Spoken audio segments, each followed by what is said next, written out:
I think part of the reason people are skeptical of this stuff,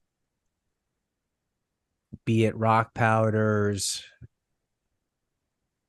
holistic medicine, whatever, is they expect a, and this is not holistic, but like a steroid reaction, right? I take steroids, I will see visible results very quickly. I will 100% know that there's a cause and effect. Mm-hmm.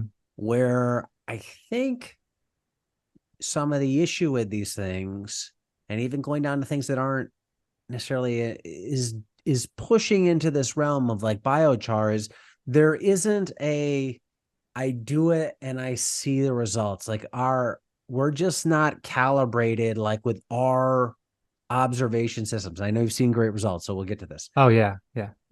But like we can't see, obviously a light green leaf is going to look different than a dark green leaf, but we can't see some of the things that insects could see or Mm-hmm. sense those things. So people try this stuff and they can't, like, I don't see anything different. Is it Yeah. working? And they say, well, if I can't see it with my eyes, it's not working. It was a waste.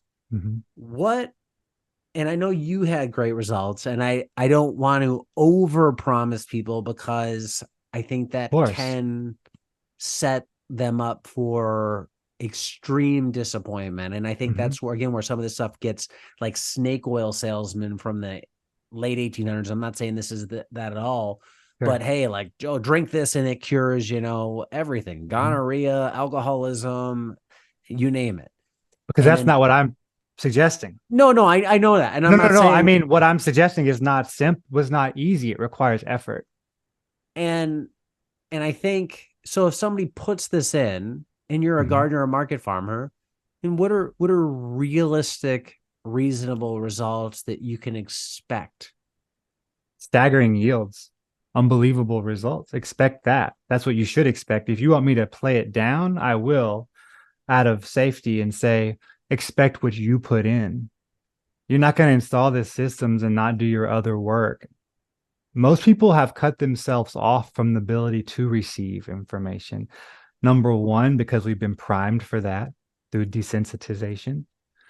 We've been sold really easy, quick versions of what actually takes a little work up front to really reap the result from. You know, you go put a bunch of sticks wrapped with craft wire in the ground, you're not going to see too many results. If you do, it's because you spent more time out there messing with them because you were out there looking at those sticks, or you just did other benevolent things, or it's a combination of effects. And that's what we're usually dealing with any success. But we're talking about a level of trust that really goes into divine trust. And like in Qigong medicine, like my main protocol is a lot of spleen work with people because I think the main disease in the world is lack of divine trust. And when you don't trust the divine order of the world, you don't trust yourself, and you certainly don't trust anyone else.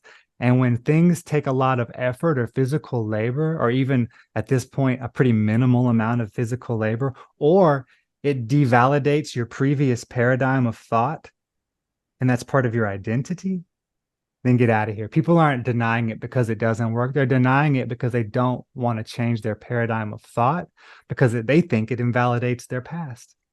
It doesn't. It just enriches their future. Yeah, and I appreciate the work you're doing, and don't take this the wrong Oh, I way, don't because take it at all. no, what I'm going to say, because I think people could say this, because part of me could say like, hey, this guy's insane, and I think people listening to that could say that, and they could say that about me. So Yeah. I'm not saying casting Yeah. a stone from some glass house.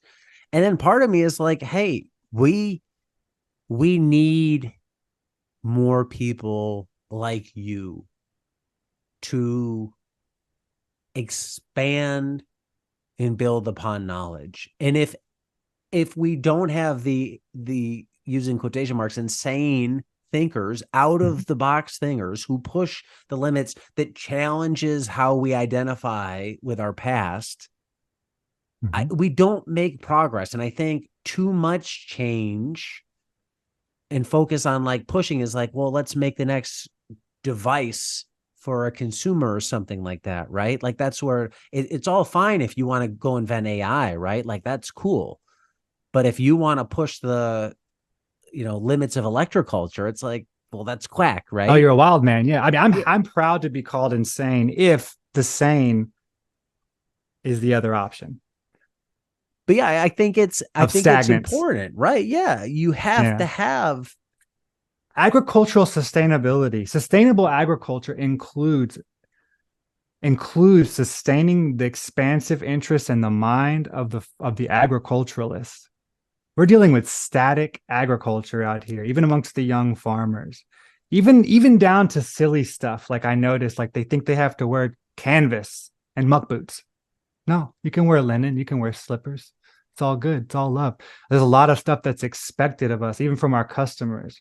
When you show up and you're not, you know, people want a dumb farmer.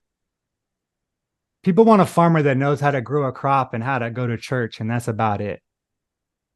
People want a pretty dumbed down experience. Not everybody, but they want a certain cliche from you. They don't want you to have ideas that challenge them. They don't want to hear that usually, because that's just a general condition of trauma. We're dealing with trauma, and it just extends into our agricultural world so deeply. And another thing I'll say is like one of my favorite quotes by Louis Farrakhan is, "Don't let those with inferior work take a superior position." So you come show me a system that's amazing, and I'll drop mine today, because that's how willing I am to do away with and burn the things that I see as not working. But solutionary measures, you come show me one that's better, I'll be on your team. I'll drop my stuff.